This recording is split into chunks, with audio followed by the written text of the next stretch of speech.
ఢిల్లీ టార్గెట్గా ఉగ్రవాదులు big sketch వేశారు. కారు బాంబు పేలుడు వెనుక సంచలన విషయాలు బయటపడుతున్నాయి. ఎన్ఐఏ దర్యాప్తులో నమ్మలేని వాస్తవాలు వెలువడుతున్నాయి. దేశ రాజధానిలో వరుస పేలుళ్లకు భారీ కుట్ర జరిగినట్టుగా తెలుస్తోంది. 26/11 ముంబై దాడుల తరహాలో ఎర్రకోట, ఇండియా గేట్, ప్రముఖ ఆలయాలు, రైల్వే, మెట్రో స్టేషన్లలో ఒకేసారి పేలుళ్లకు కుట్ర పన్నారు. అనుమానితులు, నిందితుల విచారణలో విషయాలు వెలుగులోకి వచ్చాయి. వరుస పేలుళ్లకు జనవరి నుంచే స్కెచ్ వేసినట్టుగా తెలుస్తుంది. పేలుళ్లకు 200 ఐఈడీలను సిద్ధం చేసే పనిలో ఉన్నట్లుగా కూడా సమాచారం. పేలుడు వెనుక జైషే మహమ్మద్ ఉగ్ర ముఠా ఉన్నట్లుగా ఎన్ఐఏ గుర్తించింది. దీంతో మరింత ముమ్మరంగా దర్యాప్తు చేస్తోంది ఎన్ఐఏ. జమ్మూ కాశ్మీర్, ఢిల్లీ, హర్యానా పోలీసుల నుంచి కేసు డైరీలను తీసుకొని ఎన్ఐఏ విచారిస్తోంది.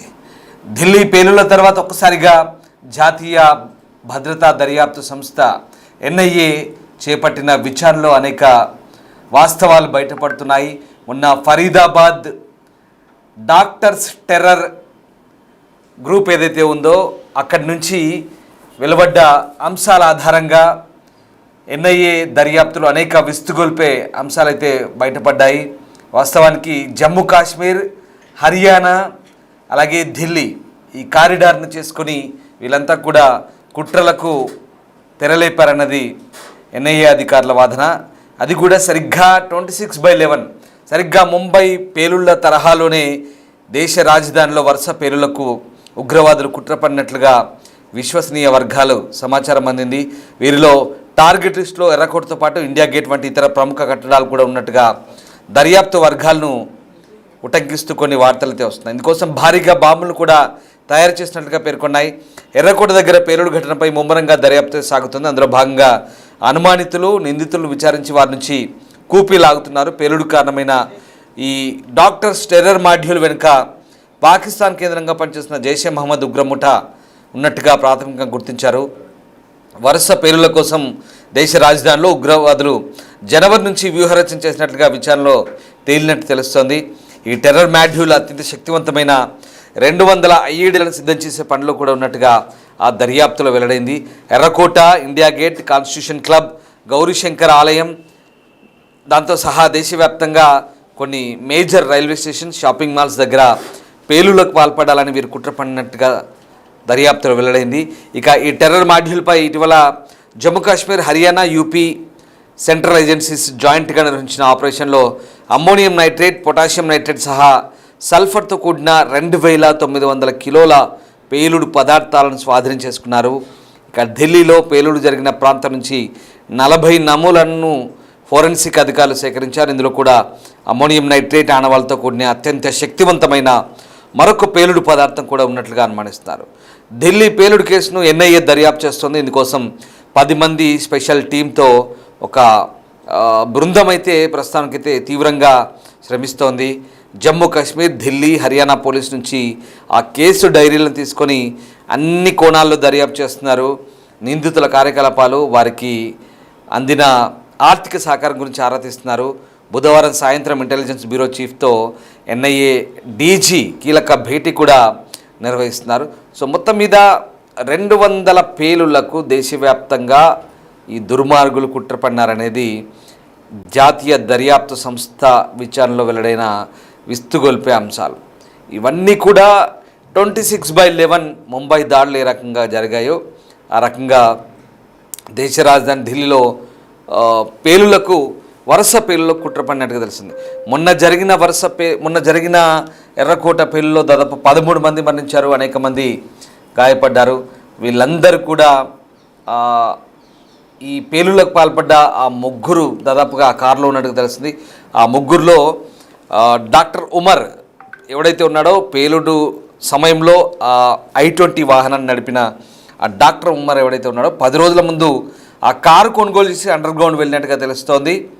సో దేశ రాజధాని ఢిల్లీలోని లాల్ కిలా సమీపంలో జరిగిన I-20 కారును ఆ డాక్టర్ ఉమర్ నబీ అనేవాడు 10 రోజులకు ముందు కొనుగోలు చేసి అక్టోబర్ 29న కారును కొనుగోలు చేసి వెంటనే పొల్యూషన్ సర్టిఫికేట్ తీసుకున్నాడు, కాలుష్య నియంత్రణ ధృవపత్రం తీసుకున్నాడు. ఆ తర్వాత అండర్ గ్రౌండ్ వెళ్ళిపోయిన తెలిసింది. కారు ఎక్కడుందో ఖచ్చితంగా అయితే తెలియదు. కానీ ఈ కారు పేలుడుకు ముందు 10 రోజులుగా అల్ ఫలా యూనివర్సిటీ దగ్గర ఉన్నట్లు సామాజిక మాధ్యమాల్లో ప్రచారం జరుగుతున్నప్పటికీ కూడా పోలీసులు మాత్రం అక్కడ లేరని చెప్తున్నారు. మరి ఎక్కడికి వెళ్ళాడు, ఈ 10 రోజులు ఏం చేశాడు, ఇదే ఇప్పుడు అంత చిక్కని ప్రశ్న. ఈ పొల్యూషన్ సర్టిఫికేట్ తీసుకున్న టైంలో అయితే 3 వ్యక్తులు కారు నుంచి బయటకు వచ్చారు. వారు ఎవరనే కోణంలో పోలీసులు ఆరా తీస్తున్నారు. మరోవైపు కొన్ని రోజులుగా పోలీసులు తన సహచరులను వరుసగా అరెస్టు చేయడం, దీంతో టెన్షన్కు గురై ఆందోళనకు గురైన ఈ ఉమర్ నబీ నవంబర్ 10న కారును తీసుకెళ్లి ఢిల్లీ వైపు వెళ్ళినట్లు తెలుస్తోంది. సో ఉమర్ నబీ కారును కొనుగోలు చేసినప్పటికీ యజమానిగా సల్మాన్ పేరుంది. దీంతో పోలీసులు గురుగ్రామ్లో అతను అదుపులోకి తీసుకున్నారు. 2014 మార్చిలో సల్మాన్ పేరిట కారు కొన్నారు. ఆ తర్వాత కారు దేవేంద్ర అనే వ్యక్తికి అమ్మేశాడు. ఆ తర్వాత సోను అనే వ్యక్తికి వెళ్ళింది. తర్వాత పుల్వామాకు చెందిన తారిక్ దగ్గర చేరింది. ఇట్లా చాలామంది చేతులు మారింది. తర్వాత ఆ యాజమాన్య బదిలీకి సంబంధించిన ఎలాంటి రిజిస్ట్రేషన్ కూడా లేదు. కేవలం ఓనర్లు మారారు తప్ప రిజిస్ట్రేషన్లు ఎవరూ చేయించుకోలేదు. ఇక దీంతో నకిలీ పత్రాలతో కొనుగోలు ఈ అమ్మకాలు కొనుగోలు జరిగినట్టుగా నిర్ధారణ అయింది. సో మొత్తం మీద ఈ డాక్టర్స్ టెర్రర్ మాడ్యూల్ ఏదైతే ఉందో వీళ్ళంతా కూడా చాలా పెద్ద స్కెచ్ వేశారు. ఇదంతా కూడా చాలా పెద్ద నెట్వర్క్గా తెలుస్తోంది. ఎందుకంటే డాక్టర్లు అంటే ఎవరికి అనుమానం రాదని బహుశా ఈ టెర్రరిస్టులు తమ పంథా మార్చినట్టుగా అర్థమవుతుంది. ఎందుకంటే వేరు రూపాల్లో టెర్రరిజం అనేది ఎప్పుడు ఎలాగైనా అంటే వాళ్ళ ఏకైక ఎజెండా విధ్వంసమైనప్పుడు అది ఏ రూపంలో అయినా చేయొచ్చు. ఆఖరికి పవిత్రమైన వైద్య వృత్తిని కూడా వదలలేదు. వైద్యుల్నే టార్గెట్ చేసుకున్నారు. అల్ ఫలా యూనివర్సిటీ అనేది ఫరీదాబాద్లో ఇదొక టెర్రరిస్ట్ హబ్గా మారిందనే విమర్శలు కూడా ఉన్నాయి. ఆ అల్ ఫలా యూనివర్సిటీలో ఉన్నటువంటి ఎవరైతే ఉన్నాడో ముజమ్మిల్ కావచ్చు, ఆదిల్ కావచ్చు, ఈ నబీ ఎవరైతే ఉన్నాడో వీళ్ళంతా, ఈ ఒక లేడీ డాక్టర్, వీళ్ళంతా కూడా అక్కడి నుంచే, ఈ గ్యాంగ్ అంతా అక్కడి నుంచే. వీళ్ళందరూ కూడా ఎక్కడి నుంచి అంటే జమ్మూ కాశ్మీర్, ఢిల్లీ, హర్యానా, యూపీ ఇదంతా ఒక కారిడార్గా పెట్టుకున్నారు. ఇక్కడి నుంచి ఒక్కొక్క అరెస్టు చేసుకుంటూ వస్తుంటే కాశ్మీర్ నుంచి ఫరీదాబాద్ వరకు, ఢిల్లీ వరకు కూడా వరుసగా వీళ్ళ దగ్గర 100 కిలోల ఎక్స్ప్లోజివ్స్, అమ్మోనియం నైట్రేట్, తర్వాత సల్ఫేట్, ఇట్లాంటి రకరకాల పేలుడు పదార్థాలు, ఇంకా కొత్త రకమైన పేలుడు పదార్థాలు కూడా దొరికినట్టు తెలిసింది. ఎక్కడి నుంచి వచ్చాయి, వీళ్ళందరికీ ఎట్లా సమకూర్చుకున్నారు అనేది ఇప్పుడు ఒక అంతు చిక్కని ప్రశ్న. పాకిస్తాన్ నుంచి వీళ్ళందరికీ కూడా జైషే మహమ్మద్ నుంచి గైడ్లైన్స్ వస్తుంది. జైషే మహమ్మద్ నుంచి గైడ్ చేస్తున్నారు. ఈ టెర్రర్ మాడ్యూల్కు, ఈ సోకాల్ డాక్టర్స్ టెర్రర్ మాడ్యూల్కి ఎక్కడి నుంచి వస్తున్నాయి ఆదేశాలంటే తుర్కీ నుంచి వస్తున్నాయి, టర్కీ నుంచి వస్తున్నాయి. టర్కీలో వ్యూహరచన చేస్తున్నారు. ఈ జైషే హ్యాండ్లర్స్ ఎవరైతే ఉంటారో, జైషే టెర్రరిస్టులు ఎవరైతే ఉంటారో తుర్కీలో అంటే టర్కీలో మకాం వేసి, టర్కీలో వ్యూహరచన చేసి, టర్కీ నుంచి జమ్మూ కాశ్మీర్ వయా అట్నుంచి ఢిల్లీ, హర్యానా, యూపీ, ఇంకా బెంగళూరు, బీహార్, ముంబై, హైదరాబాద్ ఇలా రకరకాల మేజర్ సిటీస్లో దేశవ్యాప్తంగా పేలుళ్ళు జరపాలి, విధ్వంసం చేయాలి. ఇదే వీళ్ళ ఏకైక ఎజెండా. ఫండింగ్ అంతా ఎక్కడి నుంచి వస్తుంది? టర్కీ నుంచి వస్తుంది, తుర్కీ నుంచి వస్తుంది. ఇది ఈ కేవలం భారత్లోనే కాదు, బంగ్లాదేశ్లో కూడా ఈ జమాతుల్ అనే కార్యాలయానికి టర్కీ నుంచే ఫండింగ్ వస్తుంది. అంతేకాదు మొన్న ఆపరేషన్ సింధూర్లో మనపైన పోరాటానికి కూడా టర్కీ వాళ్ళే డ్రోన్లు ఇచ్చారు, టర్కీ వాళ్ళే కొన్ని మిసైల్స్ కూడా ఇచ్చారు చిన్నపాటి. కేవలం యుద్ధ సామాగ్రిని సమకూర్చడమే కాదు, అక్కడ నుంచి టెక్నీషియన్లు కూడా వచ్చి డ్రోన్లు మన మీదకి ఎగరేశారు, యుద్ధంలో ప్రత్యక్షంగా పాల్గొన్నారు టర్కీకి చెందిన దుర్మార్గులు. ఏమైనంటే ఇస్లామిక్ బ్రదర్హుడ్ పేరుతో పాకిస్తాన్ సహకరిస్తామంటారు. పాకిస్తాన్ చేసే దురాగతాలకు, అరాచకాలకు వంతపాడుతూ టర్కీ ఒక ద్రోహిగా మిగులుతోంది. దీనంతరికి కూడా టర్కీలో వ్యూహరచన చేస్తే ఢిల్లీలో పాచికలు వేద్దామని వీళ్ళ ప్లాన్. ఇది చాలా పెద్ద స్కెచ్. ఈ స్కెచ్ ఎంతలా ఉందంటే దాదాపు 200 పేలుడు పదార్థాలను, 200 ఐఈడి పేలుడు పదార్థాలను తయారు చేసి దాన్నంతటినీ కూడా 26/11 ముంబై అటాక్స్ ఎలా అయినాయో, సిఎస్టీ అలాగే తాజ్, ఇంకా ముంబైలోని చాలా ప్రాంతాల్లో ఎలా అటాక్స్ అయినా వరుసగా కరాచీ నుంచి సముద్ర మార్గం ద్వారా వచ్చి వరుసగా ఎలా చంపుకుంటూ వెళ్ళారో దాదాపు 167 మందికి పైగా, 200 మందికి పైగానే అంటారు. సో వీళ్ళందరినీ ఎలా చంపారో అలాగే ఢిల్లీలో కూడా ఎర్రకోట, ఇండియా గేట్, అలాగే చాలా గోపురాలు, గుళ్ళు ఉన్నాయి. ఢిల్లీలో చాలా మార్కెట్లు ఉన్నాయి.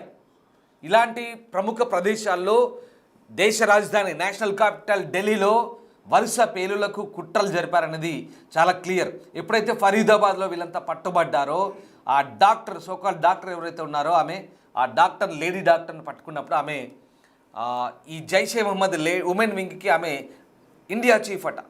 సో ఆమె ద్వారా మొత్తం వ్యవహారాలన్నీ బయటకు వచ్చాయి, రకరకాల అంశాలు బయటపడ్డాయి. అంతెందుకు మన హైదరాబాద్లో రాజేంద్ర నగర్లో దొరికిన ఈ మొయినుద్దీన్ అనే వీడు ఒక డాక్టరే.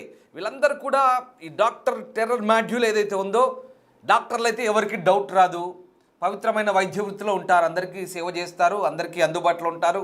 పైగా ఏదైనా జబ్బు వచ్చినా రోగం వచ్చినా వాళ్ళ దగ్గరికి పోతాం కాబట్టి డౌట్ రాదు ఎవరికి. సో ఆ రకంగా వీళ్ళందరినీ కూడా ఈ రకంగా టెర్రరిస్టులుగా తయారు చేసి డాక్టర్ టెర్రర్ మాడ్యూల్గా తయారు చేసి మన దగ్గర దొరికిన రాజేంద్ర నగర్లో దొరికిన డాక్టర్ అయితే వాడు ఇంకా దారుణం.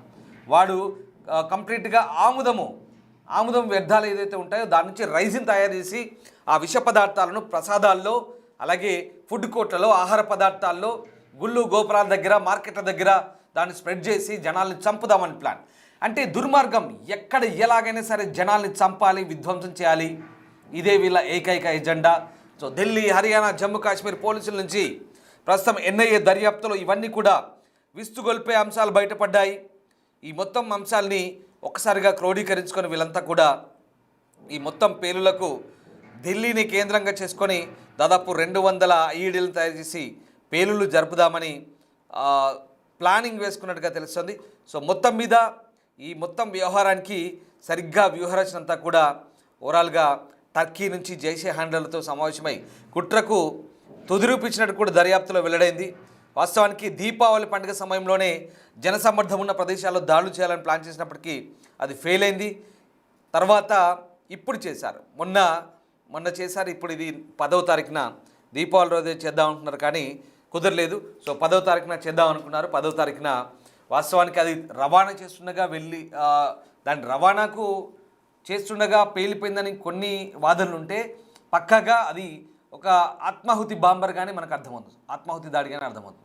అందులో ఉన్న నబీ ఎవడైతే ఉన్నాడో సరిగ్గా సిగ్నల్ దగ్గర రాగానే కారును నెమ్మదిగా పోనిచ్చు.